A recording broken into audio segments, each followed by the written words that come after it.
আপুনি এটা মূলাৰ ওজন কিমানলৈকে হোৱা দেখিছে? 100 গ্ৰাম, 200 গ্ৰাম, তাতকৈ অধিক হলে 500 গ্ৰাম। তাৰ ওপৰত চাগে নিশ্চয় দেখা নাই। ৰ'ব, আজি আমি দেখুৱাম এটা 11 কেজি ওজনৰ এটা মূলা। আশ্চৰ্যকৰ, অবিশ্বাস্য সাধু সাধু লাগিলেও এয়াই সঁচা। এই দৃশ্যটোত দেখা মূলাটোৰ ওজন 11 কেজি। কামপুৰৰ চাংচকি গাঁৱৰ গোবিন্দ বৰা নামৰ কৃষকজনে ঘৰতে উৎপাদন কৰিছে এই 11 কেজি ওজনৰ মূলাটো।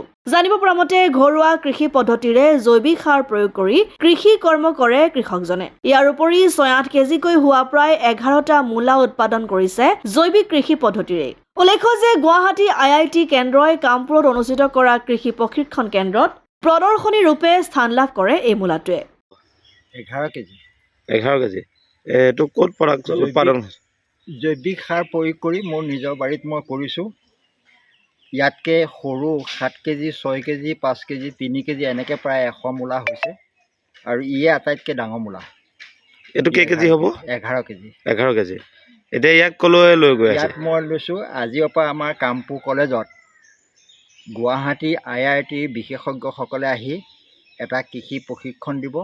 তাতে যিসকল কৃষক গোট খাব তেওঁলোকক জৈৱিক সাৰৰ যিটো প্ৰয়োগৰ দ্বাৰা এনে এটা বৃহৎ মূলা কৰিব পাৰি তাকে দেখুৱাবলৈ লৈ গৈ আছোঁ। এইটো আপোনাৰ নিজৰ ঘৰৰ বাৰীত কৰা? নিজৰ বাৰীত কৰা। 11 কেজি হৈছে। 11 কেজি। কামপুৰৰ পৰা গুলজাৰ হুছেইনৰ ৰিপৰ্ট, অসম আদিত্য।